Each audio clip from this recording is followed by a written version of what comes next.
17. Eu queria cada um, começando por mim, né, lesse um versículo. Diz assim a palavra do nosso Deus: se o Senhor não edificar a casa, em vão trabalham os que a edificam. Se o Senhor não guardar a cidade, em vão vigia a sentinela. Diego? Inútil vos será levantar de madrugada, repousar tarde, comer o pão que penosamente granjeastes. Aos seus amados ele o dá enquanto dormem. Herança do Senhor são os filhos, o fruto do ventre, seu galardão.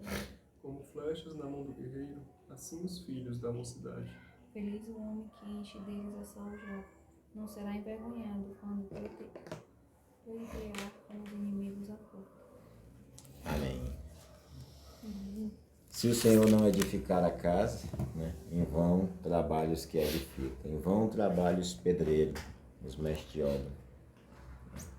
Se o Senhor não estiver à frente dos nossos projetos, não importa o quanto nos dediquemos e trabalhamos, né, ou fazemos alguma coisa, né. Então, a pergunta para nós é: alguém aqui já se viu ansioso? Em algum momento você já foi tomado pela ansiedade? Ou só eu? Bom, agora fica melhor de responder, né? A ansiedade é um mal desse momento que a gente vive, muito presente, não só na vida daqueles que não creem em Deus, mas também do povo de Deus, né? É um sufocamento.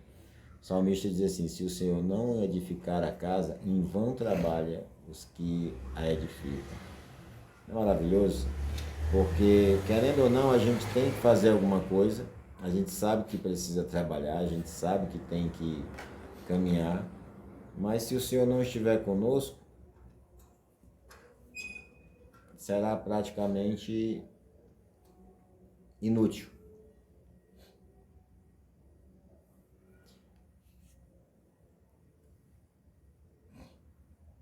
Agora, vamos falar um pouquinho de história bem rapidinho, só para a gente entender aqui.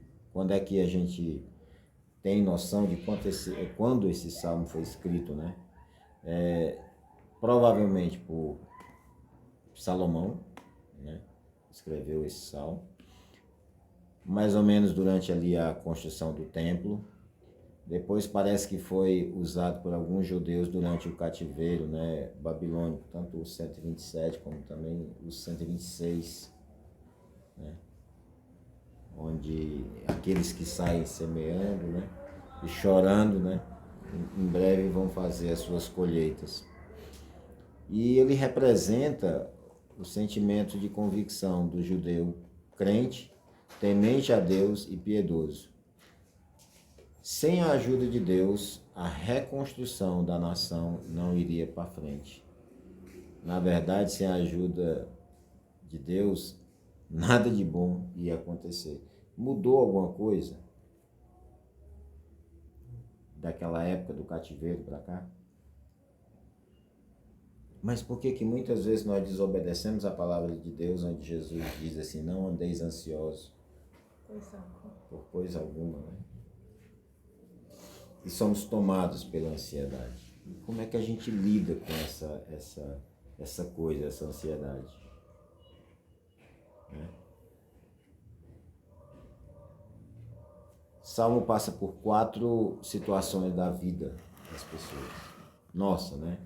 Através desses 5 versículos aqui, o Salmo nos ensina sobre a inutilidade dos trabalhos humanos sem a bênção de Deus. Ele nos ensina sobre a inutilidade dos trabalhos, dos labores humanos, do esforço sem a bênção de Deus. É inútil. É inútil. E muitas vezes a gente está ali, né? Remoendo, né, Diego? Remoendo.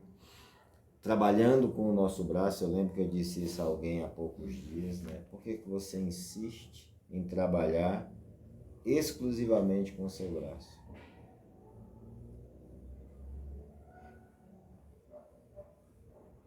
Mais de 30 anos da minha vida eu insisti em trabalhar com o meu braço. E hoje eu tenho um braço defeituoso.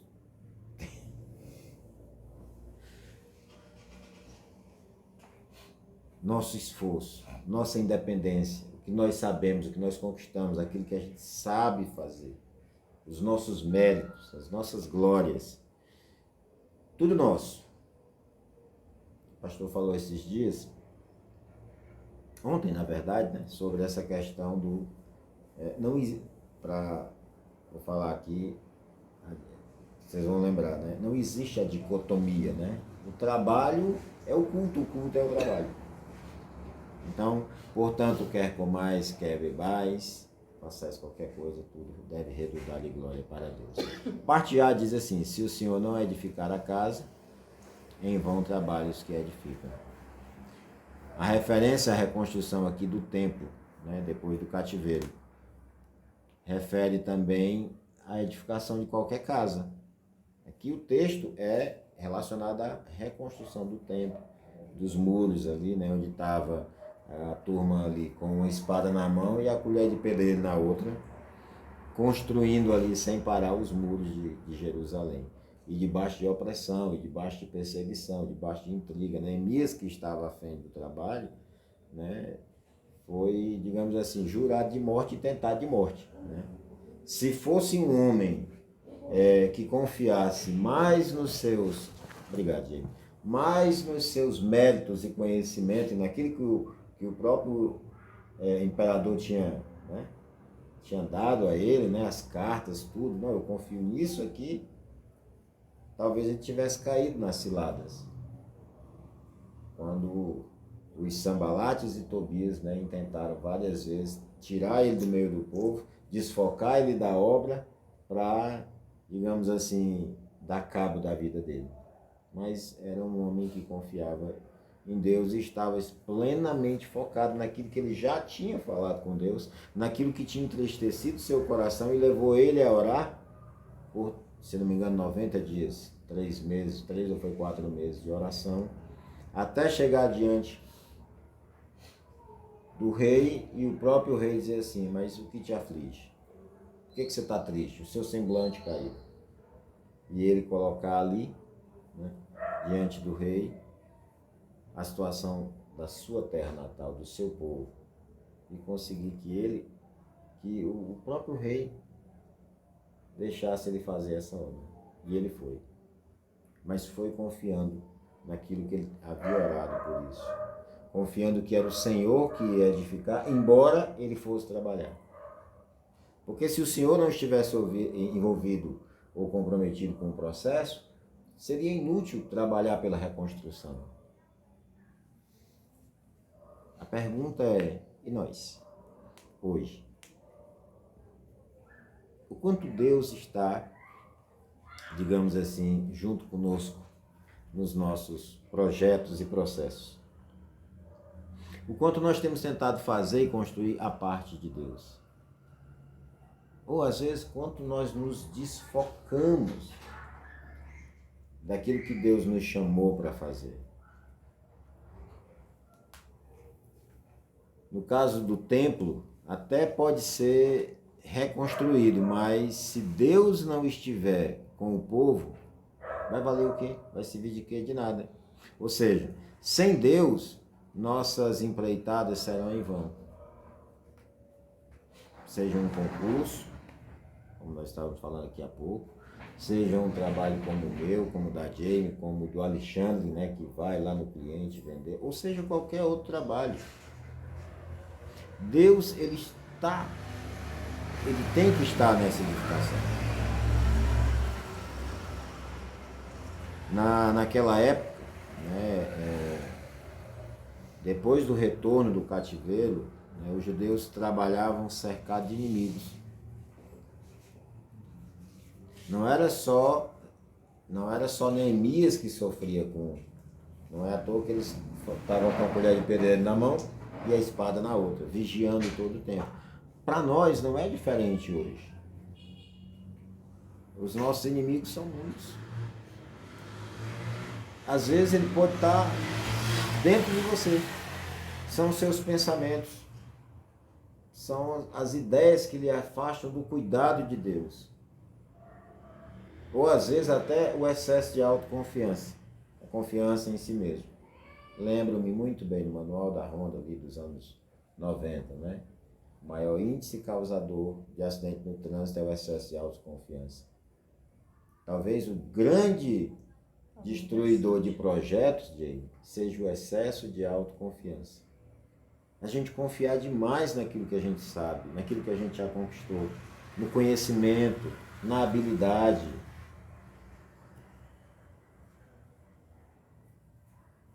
Neemias havia determinado guardas constantemente, dia e noite ali.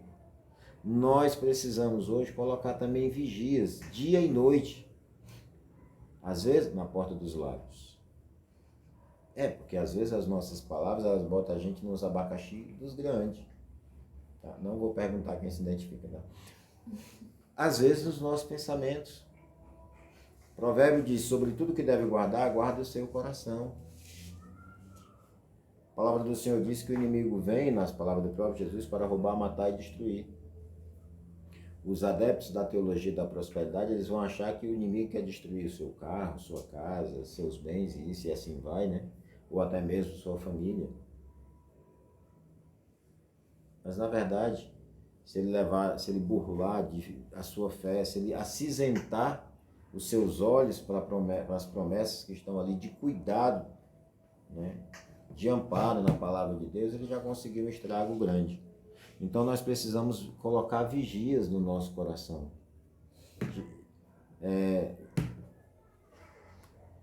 Jeremias, né? O profeta ali nas suas lamentações, né? Recomendo que você medite em lamentações. Hoje não, para você não ficar deprimido, outro dia, né? Mas ele vai dizer, depois de tudo aquilo, mas eu quero trazer à memória aquilo que me dá esperança. E às vezes a gente tem deixado de buscar esperança, de trazer à memória aquilo que a gente está lendo na palavra. Às vezes nós estamos lendo a palavra, mas não estamos absorvendo a palavra. E a gente vê um vídeo de reportagem, de situação econômica, disso, daquilo, e aquilo entra no nosso coração de uma forma consumidora. Quem dera se a palavra entrasse da mesma forma no nosso coração. E aquilo rouba a sua alegria, a sua esperança, e você se sente perdido. Isso não é um desabafo, tá? Mas poderia ser. Mas a gente precisa vigiar. Porque nós absorvemos. Sim ou não? Absorvemos. E aí o que a gente entende dessa vigilância? No caso deles, né? Se Deus não estiver protegendo ali a cidade, é inútil vigiar. Deus tem que estar conosco também, protegendo o nosso coração. Através de uma vida de relacionamento, através de uma vida de uso dos meios de graça, leitura da palavra, meditação e exercer. Reverendo Augusto Nicodemo diz que a fé é como um músculo, ela precisa ser exercitada. Eu creio que tem 2 anos que a gente vem exercitando a fé. E nós estamos bem, olha para nós, ninguém aqui está respirando com a ajuda de aparelhos. Deus tem cuidado, Deus nos preservou. Muita gente pegou o beco. Uns recolhidos pelo Senhor, estão ali já com Cristo. Outros eu não quero nem dizer. E com relação ao nosso sustento? O não andeis ansiosos por coisa alguma, nem o que haver de comer, nem o de vestir. Porque isso entra no nosso coração. Isso muitas vezes nos aflige.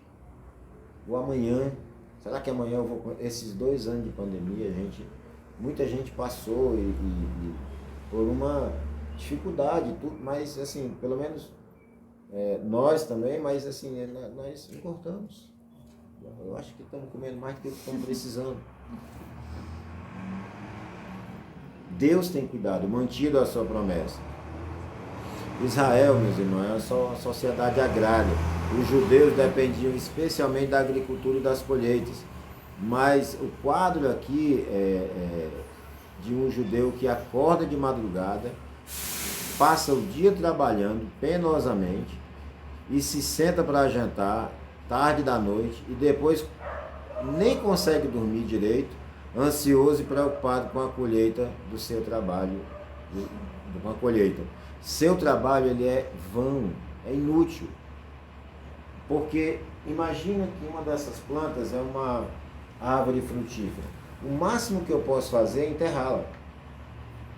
Daí para frente é com Deus. Se tem alguém que, eu no meu entendimento, exerce fé, é um agricultor. Porque mesmo quem planta fruta, né, o pé pode crescer e pode ser macho, não dá nada. Não é assim? Não sabia nem que existia pé macho. Não acredito não. Aí você tem que pedir socorro a quem? A Deus. Que vai ajeitar um passarinho de alguma forma para fazer ali, ou um inseto, para fazer ali o intercâmbio. Porque mesmo se for fêmea e não tiver um macho por perto, acabou-se. Não sabia disso. Devia ter dado estudo antes para sua mulher. Todo Pois é, pé tinha de regra. planta dava pé de mamão, todo mamão, pé de mamão dava planta. De forma nenhuma, bem. Ela faltou às aulas. Eu já descobri que ela faltou às aulas de física, Muito distante, mas a de biologia eu descobri agora. Menina delegacia, Não, e eu gostava de biologia. Isso aí não é biologia, não. Eu gostava mais do ser humano, não prestar atenção nas plantas. Ah, tá certo. explicado. Olha, hoje você gosta tanto de planta? Não. Sério? Tudo que é ele. Obra das minhas mãos. É, tudo é dele. Você morreu Eu hoje, morro não de ia? medo de minhoca. Meu Nem Deus. Não, e no dia, eu dizendo, eita, mas a irmã gosta de planta, da mudança. Meu passado. Sabe de nada. É, aqui é ele. Sabe isso aí. Eu pego, Ah, ele tá. faz, eu que pego. Muito obrigado, muito obrigado. Mas voltando aqui para nós, né? Plantou a semente. Durante o seu sono, Deus vai fazer aquela transformação. Agora, isso também se aplica no nosso trabalho, né, Diego? Se aplica no seu trabalho, se aplica no nosso cotidiano. A noite foi feita para dormir. E a gente, olha, se tem uma coisa que eu invejo no salmista, é um versículo. Deito e logo pego do sono. Eu faço Por quê? isso. Porque o Senhor é quem me sustenta. Eu só vou acordar amanhã se Ele quiser. Porque eu deito e eu vou conversar com a minha mente. Não é nem comigo. Eu tenho maior olha, eu tenho dificuldade, né, eu preciso ouvir alguma coisa, porque se eu começar a conversar comigo mesmo, eu não durmo. Então eu boto uma pregação, boto o fone e porque eu tô, Fone? Quando eu Eu peço. boto a Alexa mesmo, vai ficar truando até eu pegar no sono. então, ó, a parte aqui, ó, vocês são a parte 2 aqui, né?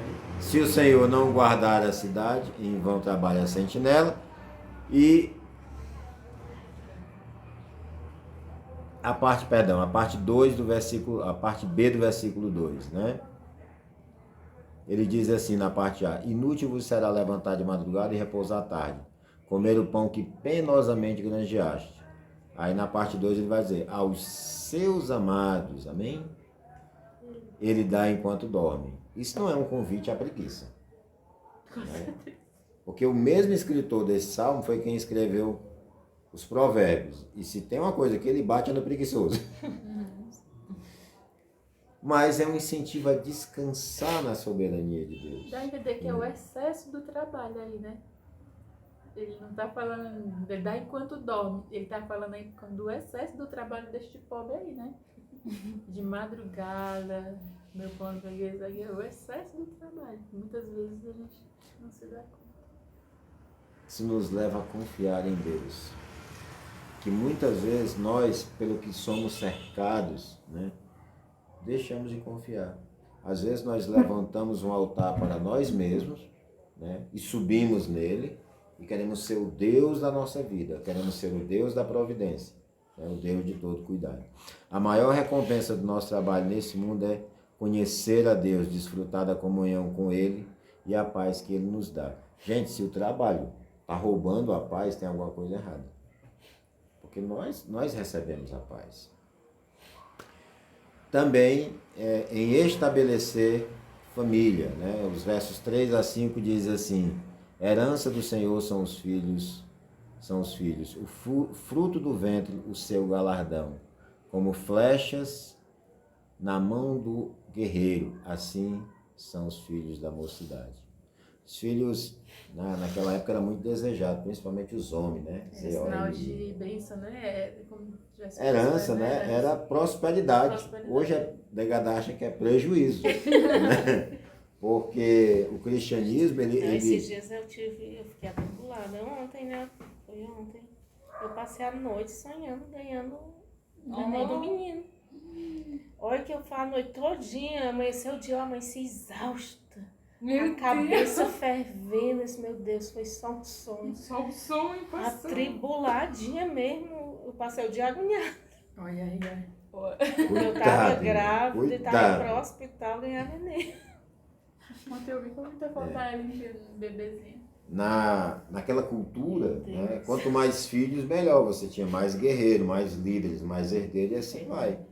É por isso, abrindo aqui um parêntese fora do que a gente está conversando, que os muçulmanos eles têm um projeto de evangelizar, evangelizar O senhor não, tem falado muito nisso aí. de multiplicar, mas é verdade, multiplicar eles, né, a partir dos filhos. Por que eles crescem tanto, né? Baseado nisso aí.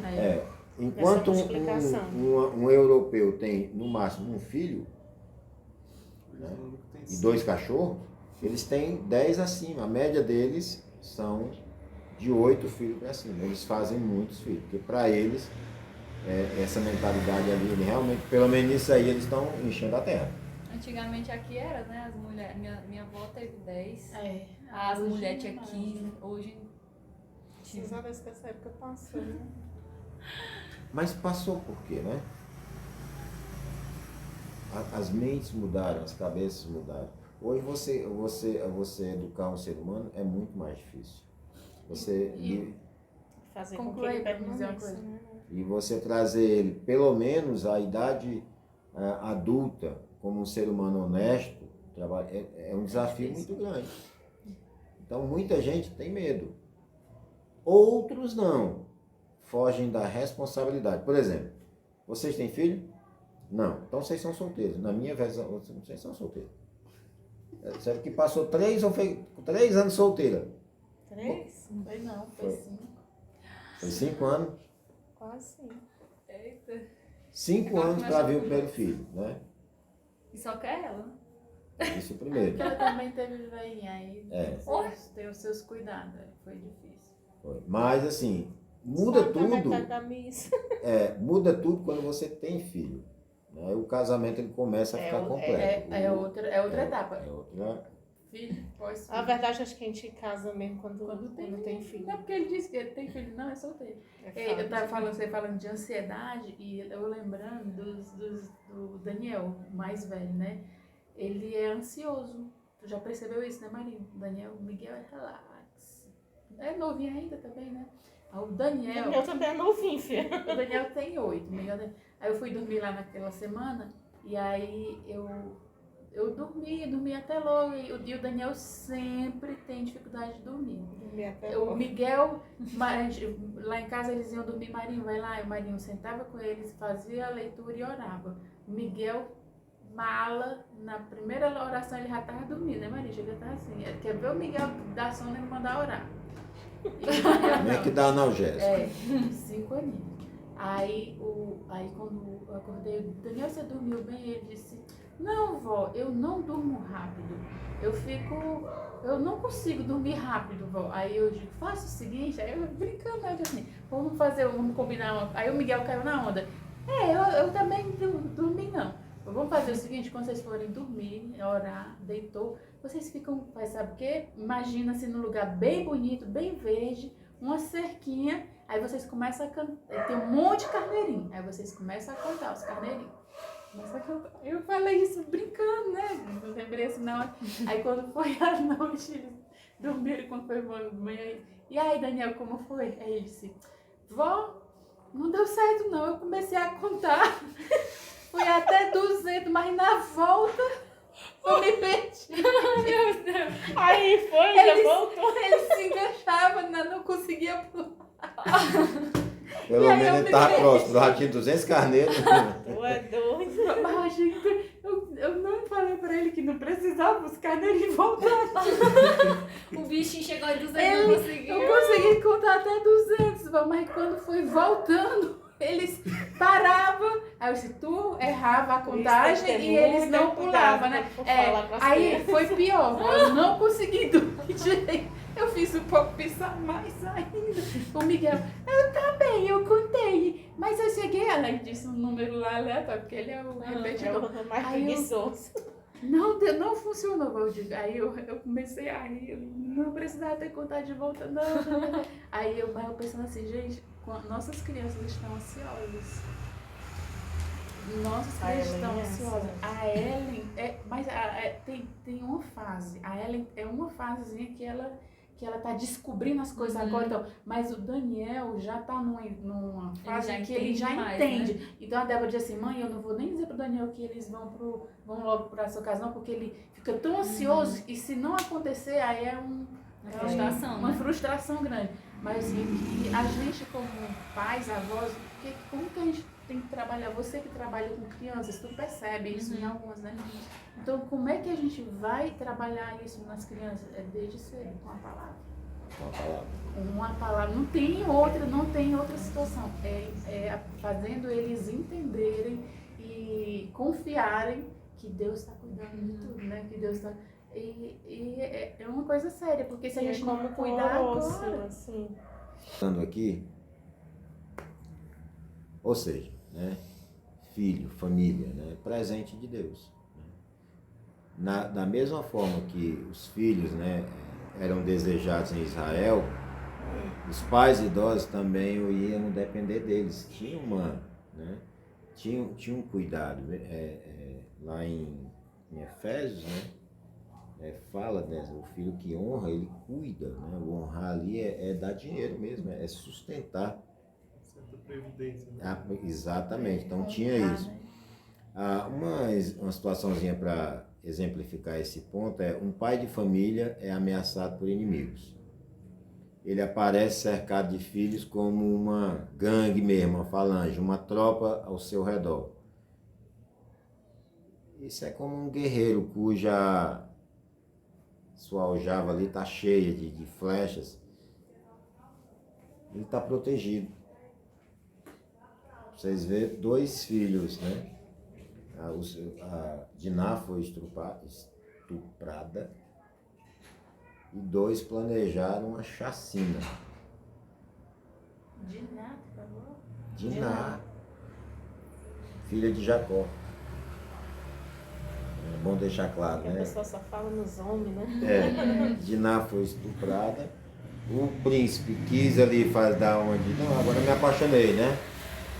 E aí planejaram ali e foi uma chacina. Jacó quase fica louco. Agora vão me perseguir mundo afora aí. Mas ele tinha posses. E entre as posses estão ali desses bens estão os filhos. Nós hoje não enxergamos isso. Nós não enxergamos os filhos como bens. E às vezes não criamos os filhos para serem piedosos. Paulo fala de uma geração desobediente aos pais, insensível, sem afeição natural. Gente, para mim, posso escrever esse texto ontem. Os filhos são relapsos em relação aos pais. E quando tem filhos, eles se mostram piores ainda. Os casais modernos, não se ofendam, mas em sua grande maioria, por uma visão distorcida da vida cristã, eles fogem do compromisso. Se namora, não quer noivar. Se noiva, e fica adiando o casamento. Se casa, não quer ter filho. Se tem filho, adivinha quem cuida? Esse é um retrato moderno. Os filhos são nossos, é herança do Senhor. Presente que Deus nos deu. E nós, né, temos que abraçar essa herança. Bom, o que esse salmo nos ensina? Primeiro, a soberania e a providência de Deus sobre todas as coisas. Tudo está no controle, debaixo da poderosa mão do Senhor. Ouvimos isso hoje pela manhã, acho que não estava ouvindo aula, né? Várias vezes, falando da história da igreja, ele disse: em todo tempo o Senhor estava no controle. As perseguições, as guerras, o nascimento das denominações, os missionários, todo o tempo ali a soberania de Deus trabalhando. Todo o tempo. Também a inutilidade do nosso trabalho. No caso do trabalho aqui, é trabalhar no mundo sem a bênção de Deus. Eu experimentei isso na pele. O Evangelho não é promessa de prosperidade. Mas eu me lembro quantas vezes. Porque, na verdade, quando você está com Cristo, algumas coisas que roubam os seus valores, elas perdem o sentido. Isaías, ele é muito enfático. Por que gastais o vosso soldo, ou o seu dinheiro, naquilo que não é pão?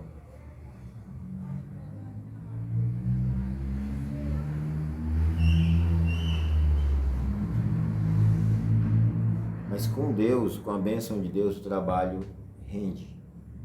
O pouco se torna muito. Outra coisa que nós aprendemos é que é Deus quem preserva, sustenta e mantém a sua igreja. Em meio a tantas notícias que têm corrido, né, em meio aí às perseguições que se iniciaram agora na Bolívia, provavelmente no Chile vai entrar na mesma onda, né, porque não se ofenda, mas é uma realidade. Comunismo e cristianismo são antíteses, são extremos, eles não conseguem compactuar. Para mim, líderes que dizem conhecer a palavra e defendem ideologias comunistas, eles não conhecem a palavra. Já disse isso, repito. Não tenho medo de dizer. Alguém que defende um partido de ideologia comunista, ou ele não leu a Bíblia, ou ele não leu o Estatuto do Partido, das duas uma, ou não leu nenhum dos dois. Mas um cristão, ele não pode compactuar com aquilo que gera morte. Mas mesmo assim, é Deus quem preserva a igreja. Tanto faz quem suba ao poder. A igreja é do Senhor. Se ela for perseguida e nós formos martirizados, quem sabe não possamos dizer, como Policarpo: tantos anos servi ao meu Senhor, e agora que o negócio ficou ruim, eu vou negá-lo? Não, vou permanecer fiel. Por quê? Porque o Senhor sustenta a sua igreja. E se Ele sustenta a sua igreja, Ele também sustenta os seus, aquilo que é a sua igreja, que somos nós, o seu povo. Também nos ensina a nossa completa dependência de Deus. Quanto mais dependentes somos, menos ansiosos nos tornamos. Porque quando dependemos de alguém que tem o controle das marés, de tudo, Deus controla tudo. Deus não é um relojoeiro que desenhou isso aqui, e deu corda e agora se afastou, como alguns teólogos pensam. Não, Ele está no controle. Mas veio a pandemia, Deus continua no controle. Mas teve o tsunami, Deus continua no controle. Mas muita gente está morrendo, Deus continua no controle. Isaías viu Ele ali, no alto e sublime trono. As estrelas estão na concha da sua mão. Ele conhece pelo nome. Nenhum fio do cabelo da minha cabeça cai ou da sua, sem que Ele tenha conhecimento ou sem que Ele permita. Deus está no controle. Também buscar a Deus e seu favor é a nossa maior prioridade da vida. A nossa maior prioridade é buscar a Deus. Buscar-me-eis e me encontrareis quando me buscar de todo o coração. Buscai, pois, em primeiro lugar o reino de Deus e a sua justiça. A nossa prioridade é buscar a Deus. E Deus vai nos dando entendimento, força, perseverança, alegria para glorificar o nome dele, seja no trabalho, seja em casa, na família, na igreja, na escola, não importa. Bom, aos preguiçosos, desocupados e folgados, aos que vivem para acumular bens, dinheiro, garantir segurança material, aos que edificam, vigiam, trabalham, levantam cedo e dormem tarde e ganham o pão penosamente. O que esse salmo diz? A aplicação mais importante tem a ver com a salvação da nossa alma, gente. Em vão trabalhamos para obter o perdão e salvação. Ela é gratuita. É Deus quem providencia e supre a nossa redenção. Foi Ele quem nos mandou o seu Filho Jesus para morrer na cruz do Calvário por nós e efetuou a mais completa redenção. Se Deus não tivesse feito isso, ninguém se salvaria da eternidade. Então, esse é o entendimento desse salmo, 5 versos. Eu não sei quanto tempo eu levei aqui, tomei dos irmãos, não pode ter que descontar o tempo da Silvelândia, né? Mas que Deus nos abençoe. Eu queria agora ouvi-los, né? Para a gente